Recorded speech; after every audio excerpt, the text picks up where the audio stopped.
Welcome back to another video. Sohail here, and today I want to teach you how you can use ATR to set stop loss for your open positions. ATR, or its original name Average True Range, was developed by the famous technical analyst J. Wells Wilder and introduced in his 1978 book New Concepts in Technical Trading Systems. Other well-known indicators like RSI, ADX, and Parabolic SAR are also developed by Wells Wilder and included in the book. ATR is available on most of trading platforms and on Trading View. For adding it to our chart, here we click on indicators and we search ATR. This one, Average True Range.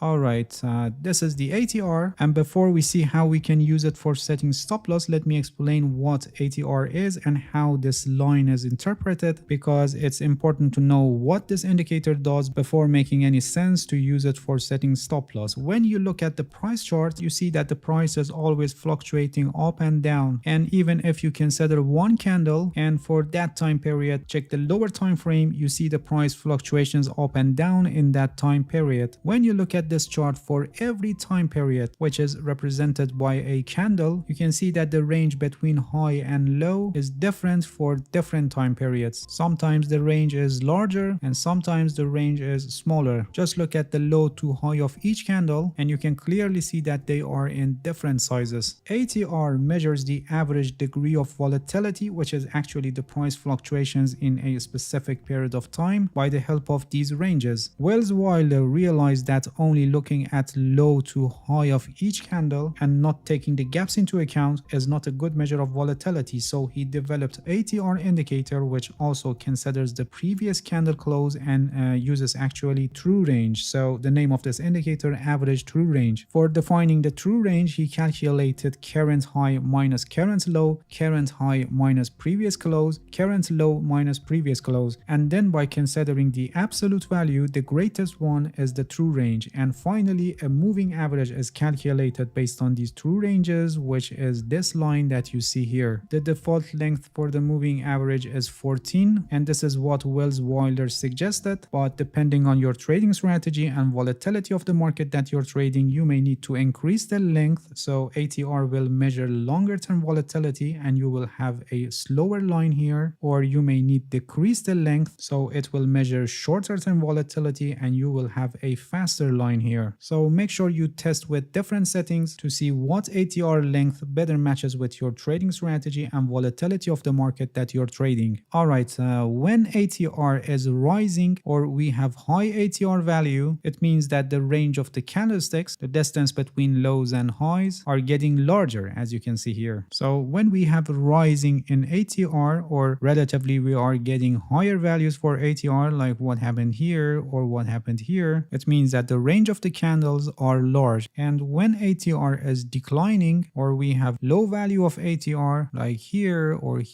for example here or here, it shows that we have a series of candlesticks with smaller ranges. Please pay attention that high ATR values are the result of sharp advancing of the price or also sharp declining of the price, so it's unlikely to have ATR remained high for an extended period of time. ATR is not used for generating signals on the direction of the price movements, and it's only used for measuring volatility. And ATR is more commonly used among traders for setting stop loss. When we set stop loss based on ATR, we are actually considering volatility, which are sharp movements of the market or consolidation periods. So by the help of ATR and considering volatility in our stop loss, we adapt to the unusual price movements, including the gaps. ATR is more commonly used for setting trailing stop losses, but it can also be used for setting initial stop loss, which in this case it would be more suitable for scalping and day trading because of more gaps and volatility in shorter time frames. So taking them into account in our stop loss would be a good idea. But some traders prefer to set the initial stop loss based on support or resistance levels or other price action patterns, especially on higher time frames like swing trading or mid-term trading, and then they use ATR for trailing stop losses. For example, for this resistance level that is formed here on the price chart,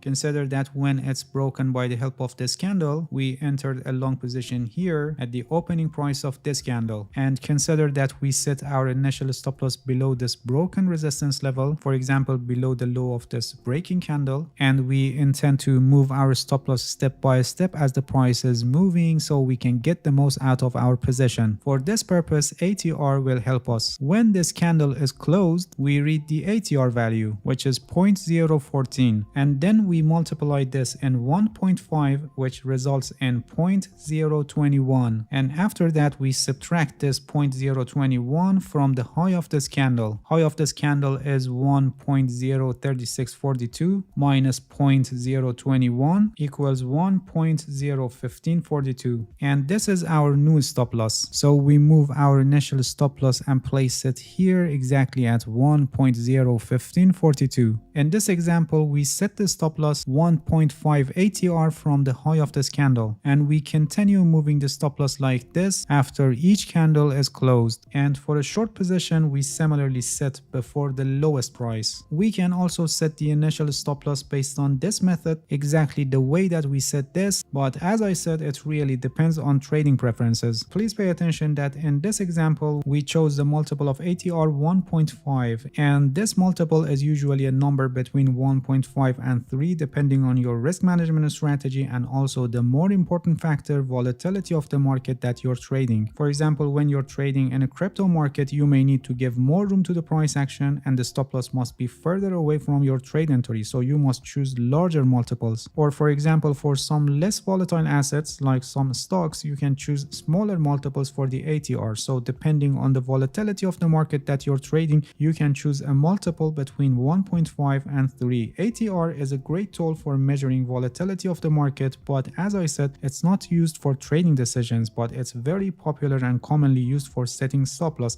because of the way it deals with volatility by considering the range of price changes in each time period. It has made it a wonderful indicator for setting trailing stop losses. Alright, that's it. Thank you for watching this video. If you have any questions, feel free to ask and leave a comment for me. I'll answer your questions as soon as possible. If you haven't subscribed to my channel, please subscribe and hit the bell so you get the notifications of my new videos. See you guys in next video and good luck with your trading.